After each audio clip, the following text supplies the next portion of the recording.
Hello दोस्तों, स्वागत है आप सभी का मेरे यूट्यूब चैनल प्रतिष्ठा हिंदी ज्ञानधारा में। आप सभी कैसे हैं? आई होप अच्छे होंगे और मन लगाकर पढ़ाई कर रहे होंगे। तो हमारी जो सीरीज चल रही है उस सीरीज का आज लास्ट दिन है। आज ये ख़त्म हो जाएगी और जो सभी को मैंने एक जगह कलेक्ट किया है उसमें कुछ लोग बच गए थे, तो उनको आज हम आज की वीडियो में देख लेंगे और आज इनकी इनकी जो सीरीज है वो लास्ट है। तो आप पूरा देखिएगा ज़रूर। तो शुरू से अंत तक बने रहिएगा मेरी क्लास में। तो शुरुआत करते हैं आधुनिक काल कि आधुनिक काल का पद्माकर किसे कहा जाता है। तो अगर प्रश्न आ जाए कि आधुनिक काल का पद्माकर, तो ये कहा जाता है जगन्नाथ दास रत्नाकर को। आगे हैं आधुनिक काल के तुलसीदास। तो आधुनिक काल के तुलसीदास के रूप में हम गुप्त जी को जानते हैं, यानी कि मैथिली शरण गुप्त। आगे है आधुनिक काल के सूरदास। तो आधुनिक काल के सूरदास जो है वो हरिऔध को जाना जाता है आधुनिक काल के सूरदास के रूप में। देखिए, ये जो मैं पढ़ा रही हूँ, अगर आप हो सके तो अपने साथ पेन और कॉपी लेके बैठिए और साथ ही साथ चीज़ों को नोट डाउन करते हुए चलिए। आपको भी इजी हो जाएगा। एक बार मैं पढ़ा रही हूँ, फिर उसके बाद आप स्वयं से पढ़िएगा तो आपको चीज़ें अच्छे से याद हो जाएंगी कि किसके विषय में कौन सी बात कही गई है। आगे चलते हैं। तो आगे हम देखते हैं कि आधुनिक काल के सूरदास के रूप में हम किसे जानते हैं। तो हम जानते हैं हरिऔध को। और अगर वहीं प्रश्न आ जाए कि आधुनिक काल के भूषण, तो आधुनिक काल के भूषण के रूप में हम अनूप शर्मा को जानते हैं। आधुनिक काल के कबीर की बात करें तो वो है नागार्जुन। आधुनिक काल के कबीर की अगर हम बात करें तो वो है नागार्जुन। और अगर आधुनिक काल के गोरखनाथ की बात की जाए कि आधुनिक काल का गोरखनाथ किसे कहा गया है, तो ये कहा गया है निराला को, यानी कि सूर्यकांत त्रिपाठी निराला को कहा गया है। आधुनिक काल के रहीम की अगर बात की जाए तो वो कहा गया है मिर्जा नासिर हसन को। किसे कहा गया है? मिर्जा नासिर हसन को कहा गया है आधुनिक काल का रहीम। और अगर आधुनिक काल की मीरा पूछी जाए कि आधुनिक काल की मीरा किसे कहा जाता है, तो ये कहा जाता है महादेवी वर्मा को। आधुनिक रसखान, आधुनिक रसखान किसे कहा जाता है? तो ये कहा जाता है श्री अब्दुल रशीद को आधुनिक रसखान कहा गया है। और अगर प्रश्न आए कठिन गद्य का प्रेत, तो कठिन गद्य का प्रेत के रूप में हम अज्ञेय को जानते हैं। इन्हें कठिन गद्य का प्रेत कहा गया है। और अगर आ जाए कठिन काव्य का प्रेत, तो कठिन काव्य का प्रेत जो है ये केशव दास को कहा जाता है। ध्यान रखिएगा, अगर गद्य की बात आएगी तो आप अज्ञेय को लगाइएगा, लेकिन अगर वहीं काव्य की बात आएगी कि कठिन काव्य का प्रेत किसे कहा जाता है, तो ये कहा जाता है केशव दास को। देखिए, का से काव्य और का से केश, का से काव्य और का से केश, तो याद हो जाएगा काव्य जो है वो केशव दास को कहा गया है। अगर एक याद है तो दूसरा आप आसानी से लगा सकते हैं। फिर अगर वहीं प्रश्न आ जाए कि कठिन समय के कठिन कवि, ये किसको कहा गया है, तो ये कहा गया है मुक्ति बोध को। और ये अशोक वाजपेयी के द्वारा कहा गया है, मतलब कि अशोक वाजपेयी का कथन है। इन्होंने मुक्ति बोध को जो है कठिन समय के कठिन कवि के रूप में कहा है। आगे हम बात करेंगे तीव्र इंद्रिय बोध का कवि। तो तीव्र इंद्रिय बोध का कवि जो है ये मुक्ति बोध को कहा जाता है। आगे है संवेदनशील इंद्रिय बोध का कवि। तो संवेदनशील इंद्रिय बोध का कवि जो है सुमित्रा नंदन पंत को कहा जाता है। और वहीं अगर प्रश्न आ जाए कि इंद्रिय बोध रहित कवि कौन है, तो इंद्रिय बोध रहित कवि जो है वो है केशव दास। और आगे है अतेंद्रिय बोध का कवि। तो अतेंद्रिय बोध के कवि के रूप में हम किसे जानते हैं, तो सूर्यकांत त्रिपाठी निराला जी को जानते हैं। उडगन केशव दास, ये नाभादास को कहा गया है।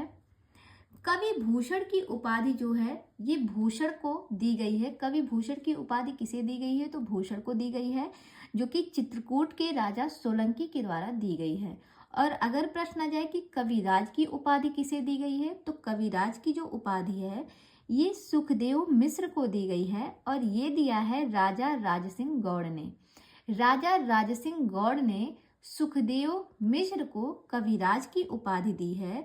और भूषण को कवि भूषण की उपाधि चित्रकूट के राजा सोलंकी ने दी है।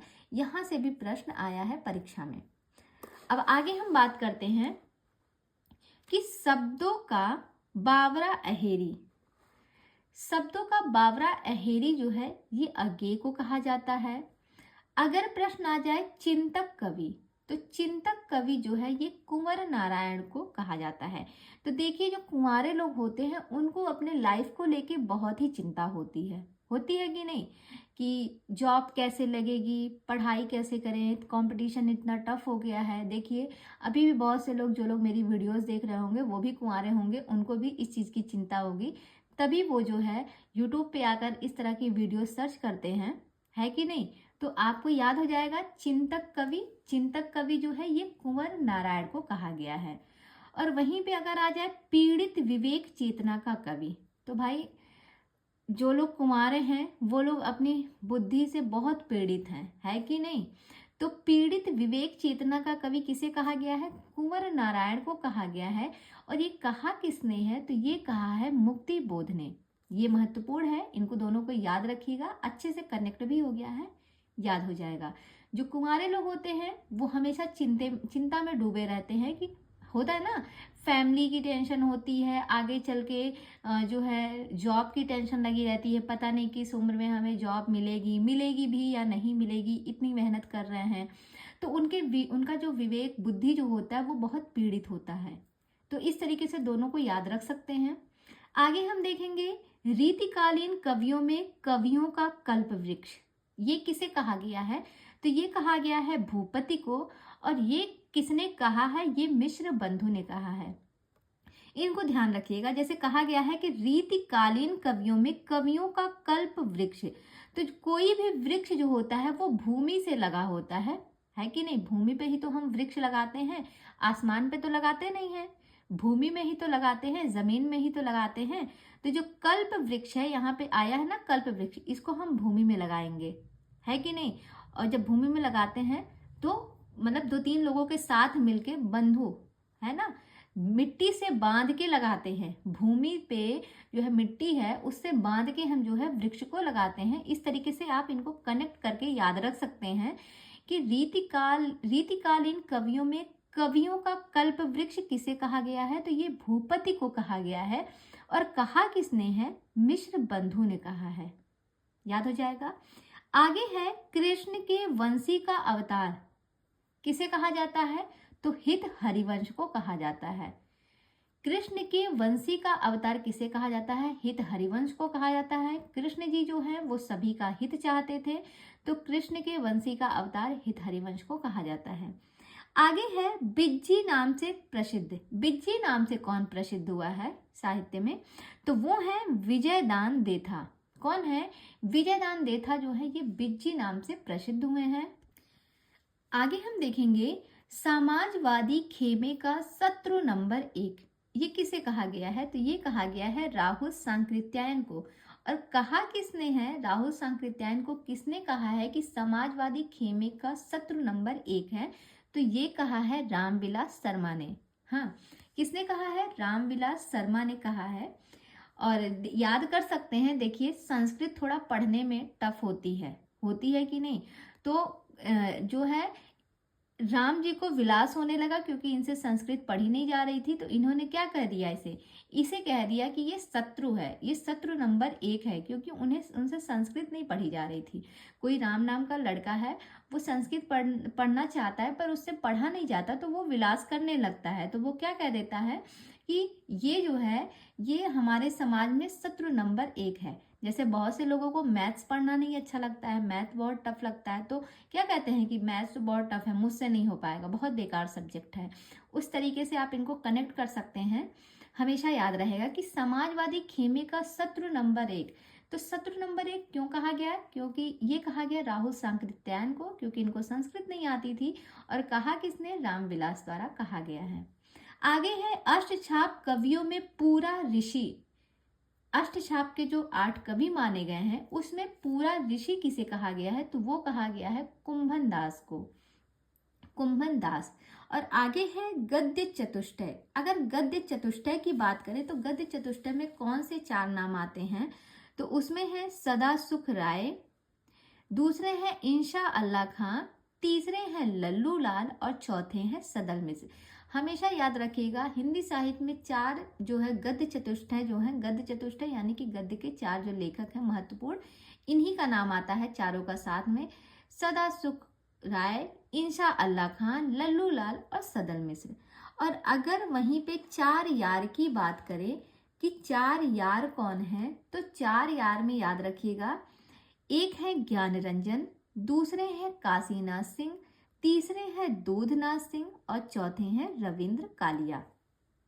देखिए, अब इन चारों नामों को हम याद कैसे करेंगे, तो इनको याद करने के लिए देखिए एक ट्रिक है कि जैसे चार यार हैं, यानी कि चार यार से आपको समझ में आ रहा होगा कि चार दोस्त हैं।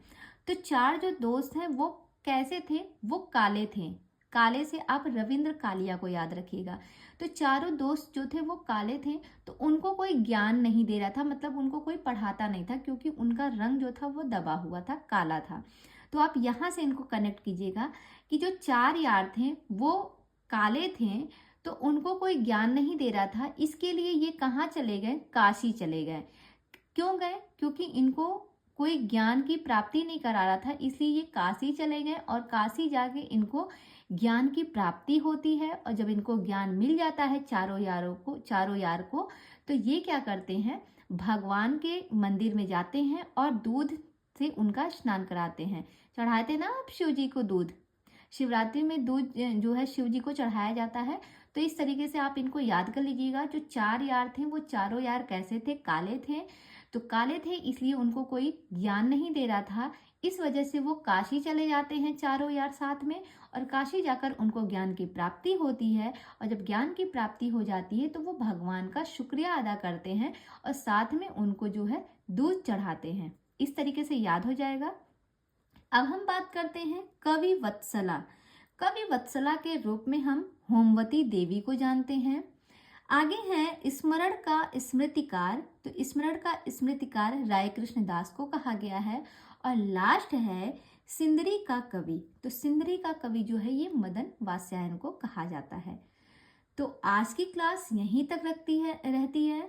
उम्मीद करते हैं आपको सब चीज़ बहुत अच्छे से समझ में भी आई होगी, और कहीं कहीं पर मैंने जो ट्रिक का प्रयोग किया है वो भी आपको बहुत अच्छे से कनेक्ट हो गया होगा। तो कमेंट करके बताइएगा कि आपको क्लास कैसी लगी है। और आज की ये सीरीज यहीं पे समाप्त होती है। कल हमारी जो वीडियो आएगी वो एक नई सीरीज की चलेगी। तो मिलते हैं फिर कल नई वीडियो के साथ। तब तक के लिए बाय बाय, टेक केयर।